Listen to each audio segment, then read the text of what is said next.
ಏನೇನು DCM ಅನ್ನೇನು ಹೊಸದಾಗಿ ಏನು ಕಿರೀಟ ಇಡ್ತಾರ ಅವ್ರಿಗೆ? ಏನೇನು DCM ಅನ್ನೇನು ಹೊಸದಾಗಿ ಏನು ಕಿರೀಟ ಇಡ್ತಾರ ಅವ್ರಿಗೆ?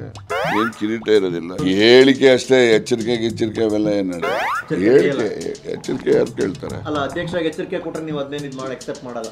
ತಪ್ಪು ಮಾಡಿದ್ರೆ ಎಚ್ಚರಿಕೆ ಕೊಡ್ಬೇಕು. ಏನು ತಪ್ಪು ಮಾಡಿದೀವ್ರಿ? ತಪ್ಪಿದ್ರು ತಾನೆ ಎಚ್ಚರಿಕೆ. ರಾಜಣ್ಣ ಇನ್ನ ನಿಲ್ಸಿಲ್ವೇನ್ಲ? ಇನ್ನ ಜಾಸ್ತಿ ಮಾಡ್ಕೊಂಡೈತೆ ಕಣ. ನಾನು ಯಾರಿಗೂ ಕೇರ್ ಮಾಡೋದಿಲ್ಲ ಅಂತ ರೊಚ್ಚಿಗೆದೈತೆ. ಅವ್ರಿಗೆ ಹೇಳ್ಬೇಕು ನಾವು. ಮಾತೆತ್ತಿರ AICC ಹೇಳಿದ್ರು, ಹೈಕಮಾಂಡ್ ಹೇಳಿದ್ರು ಅಂತಲ್ಲ. ಅವರು AICCನ ಹೈಕಮಾಂಡ್ನ ದುರ್ಬಳಕೆ ಮಾಡ್ಕೊಳ್ಳೋದು ಬೇಡ, ಅದು ಅವ್ರಿಗೂ ಇರಬೇಕು. ಮಾತೆತ್ತಿರ AICC ಹೇಳೋರ್ರಿ ಅಂತಾರೆ. AICC ಏನು ಎಲ್ಲದಕ್ಕೂ ಹೇಳಕ್ ಬರ್ತಾರ? DK ಶಿವಕುಮಾರ್ AICC ಹೆಸರನ್ನ ಪದೇ ದುರ್ಬಳಕೆ ಮಾಡ್ಕೊಂಡಿದ್ದಾರೆ ಅಂತ ಆರೋಪನ? ಹೌದು, ಆರೋಪ ಅಂತ ಅಲ್ಲ, ವಾಸ್ತವಾಂಶ. ಹೇಳಿಕೆ ಅಷ್ಟೇ. ಎಚ್ಚರಿಕೆ ಅವೆಲ್ಲ ಏನು ನಡೆಯಲ್ಲ. ಹೇಳಿಕೆ ಎಚ್ಚರಿಕೆ ಯಾರು ಕೇಳ್ತಾರೆ? ಏನ್ ಬೇಕಂತ ಅದಕ್ಕೆ? ಒಳ್ಳೆ ಕಾಯ್ತೇನೆ ಕೊಟ್ಟವ್ರಿ, ಆದ್ರೂ ಏನಂತ ಸಮಸ್ಯೆ? DKಶಿನೇ ಆದ್ರೂ ಸಮಸ್ಯೆ ಕಣ. DK ಅಧ್ಯಕ್ಷ ಆಗಿರೋದು ಅದಕ್ಕೆ ಇಷ್ಟ ಇಲ್ಲ, DCM ಆಗಿರೋದು ಇಷ್ಟ ಇಲ್ಲ. ಅದಕ್ಕೆ ಹಿಂಗ ಆಡ್ತೈತೆ. ಏನೇನು DCM ಅನ್ನೇನು ಹೊಸದಾಗಿ ಏನು ಕಿರೀಟ ಇಡ್ತಾರ ಅವ್ರಿಗೆ? ಈಗೇನ್ಲ DKನ BJPಗೆ ಕಳಿಸ್ಕೊಡೋದ ಹೆಂಗ್ಲ? ಕಳಿಸ್ಕೊಟ್ರು ಆಗಿರೋದ್ರ ಕಣ. ಹೆಂಗಿದ್ರು BJP ಇಲ್ವೇ ಅಧ್ಯಕ್ಷ ಯಾರು ಅಂತ ಕಿತ್ತಾಟ ನಡೀತೈತೆ. DKನ ಕಳಿಸ್ಕೊಟ್ರೆ ಅಲ್ವೇ ಒಳ್ಳೆ ಅಧ್ಯಕ್ಷ ಸಿಕ್ತಂಗ ಆಯ್ತದೆ. ಅದೇ ತರಕ್ಕೆ DK ಮೇಲಿರೋ ಕೇಸ್ನೆಲ್ಲ ಖುಲಾಸೆ ಮಾಡಿಬಿಟ್ಟು ವಾಷಿಂಗ್ ಮಿಷಿನ್ ನಲ್ಲಿ ತೊಳೆದ್ಬಿಟ್ಟು ಕ್ಲೀನ್ ಮಾಡಿ ನಿಲ್ಲಿಸ್ತವೆ ಕಣ್ಲೆ. ಇದೇ ಆಫರ್ನ ಸುಮಾರು ಹಿಂದೆನೆ ಕೊಟ್ಟಿದ್ದ ಕಣ BJP ಹೈಕಮಾಂಡ್. ಆದ್ರೆ ಪಕ್ಷ ನನ್ನ ತಾಯಿ ಇದ್ದಂಗೆ, ನಾನು ಹೋಗೋದಿಲ್ಲ ಅಂತ DK ಎಲ್ಲಾ ಕಡೆ ಹೇಳ್ಕೊಂಬಂದು ತಿಹಾರ್ ಜೈಲ್ ಸೇರ್ಕಂತು ಕಲ್ಯಾಣ.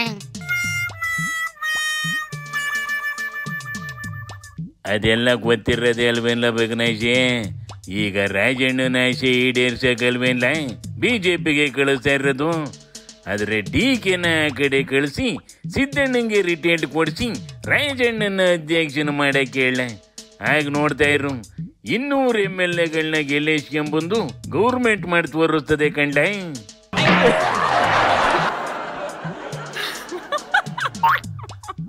ವಸಿಯಮ್ಮಿ ಕೇಳೋಣ. ರಾಜಣ್ಣ ಮುಂದೂ ಸರ್ತಿ ಗೆಲ್ಲದೆ ಡೌಟ್ ಅಂತೆ. ಸುಮ್ಕೆ ಏನೋ ಕಲ್ಲು ಹೊಡಿಬೇಕು ಅಂತ ಹೊಡ್ಕೊಂಡು ತಿರುಗ್ತೈತೆ ಅಷ್ಟೇ. ನೋಡ್ಲಿ, ಗೃಹಲಕ್ಷ್ಮಿ ದುಡ್ಡು ಹಾಕಿಲ್ಲ ಅಂತವ ಹೆಂಗಸ್ರು ರಾಂಗ್ ಆಗವ್ರೆ. ಈಗ ನಮ್ಮಂತಾರು ಕುಡುಕರು ಗಂಡ ಇದ್ದವ್ರಿಗೆ ರೀ, ಇವತ್ತು ದುಡ್ದು ಕೊಳ್ಳಿಲ್ಲ ಅಂದ್ರೂ ಒಂದು ವಾರ ನಮಗೆ ಕೊಳ್ಳಿಲ್ಲ ಅಂದ್ರೂ ನಮ್ಗೆ ಗೃಹಲಕ್ಷ್ಮಿ ರೊಕ್ಕ ಬರ್ತಿತ್ತು. ಟ್ಯೂಷನ್ ಫೀಸ್, ಸಾಲಿ ಫೀಸ್, ಬುಕ್, ಪೆನ್ನು ಇವೆಲ್ಲ ನಡೀತಿತ್ತು ರೀ. ಈಗ ಇವ್ರು ಧನಲ್ಲ ಅಂತ ಯಾಕೆ ಬಂದ್ ಮಾಡ್ಯಾರ ಅಂತ ನಮಗೆ ಯಾವುದು ಉತ್ತರನೂ ಇಲ್ಲ, ಏನೇ ಇಲ್ಲ. ಅದ್ರ ಬಗ್ಗೆ ಎಣ್ಣೆ ನೋಡ್ರಿ ಎಷ್ಟಾಗೈತಿ. ಎಣ್ಣೆ ತಗೊಳೋದು ಹೆಂಗೆ, ನಾವು ತಿನ್ನೋದು ಹೆಂಗೆ, ಉಣ್ಣೋದು ಹೆಂಗೆ? ಹಾಂ, 150 ರೂಪಾಯಿ ಕೆಜಿ, 160 ರೀ. 3 ತಿಂಗಳು ಆತನ್ರಿ ಬಂದಿಲ್ರಿ. ಮತ್ತೆ ಎಲ್ಲಾನು ದುಬಾರಿ ಆಗ್ಬಿಟ್ಟೈತ್ರಿ. ಆಧಾರ್ ಕಾರ್ಡ್ ಒಯ್ದು ಇದು ಮಾಡ್ತಾರ, ಇನ್ನು ಹಾಕಿಲ್ಲ ಅಂದ್ಗಳೇ ತೊಗೊಂಡು ಬಂದ್ಬಿಡ್ತಾರ್ರಿ. ಕೆಟ್ಟ ಬಿಸಿಲ ನಡ್ಕೊಂತ ಹೋಗಿ ಒಬ್ಬರಿಗೆ ಹಾಕಿದ್ರೆ ಒಬ್ಬರಿಗೆ ರೇಷನ್ ಏನು ರೊಕ್ಕ ಹಾಕಿಲ್ರಿ. ನಮ್ಗೆ ರೇಷನ್ ಕೊಟ್ಟಿದ್ರೆ ಅನುಕೂಲ ಆಕಿತ್ರಿ. ನಮ್ಮ ಅಂತಿ ರೊಕ್ಕ ಕೊಟ್ಟ ಬಂದೇ ಇಲ್ರಿ, 1 ತಿಂಗಳೂ ಬಂದಿಲ್ಲ. ಗೌರ್ಮೆಂಟ್ ನಾವು 3 ತಿಂಗಳಿಂದ ದುಡ್ಡು ಕೊಟ್ಟಿಲ್ವಂತೆ ಕಣ. ಅನ್ನ ಭಾಗ್ಯದ್ದು ದುಡ್ಡು ಕೊಟ್ಟಿಲ್ವಂತೆ. ಗೃಹಲಕ್ಷ್ಮಿ ಅಂತ ಹೇಳಿದ್ರೆ ಗೃಹಲಕ್ಷ್ಮಿ ಹಣನೂ ಹಾಕ್ತಾ ಇಲ್ಲ.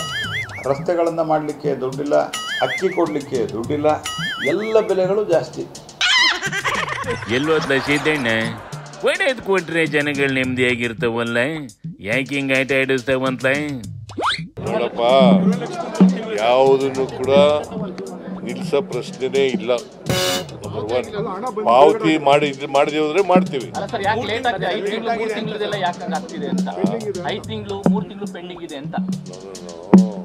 ನನಗೆ ಗೊತ್ತಿಲ್ಲ 3 ತಿಂಗಳಿಂದ ಪೆಂಡಿಂಗ್ ಇರೋದು. ಗೊತ್ತಿಲ್ಲ, ಕೂಡಲೇ ಬಿಡುಗಡೆ ಮಾಡಿ.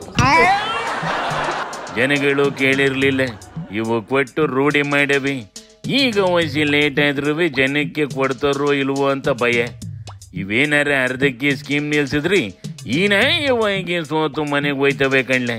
ಬರೆದಿಟ್ಕೊಳ್ಳಬೇಕಾರೆ ಶಿವನಿ ಶಂಭುಲಿಂಗ.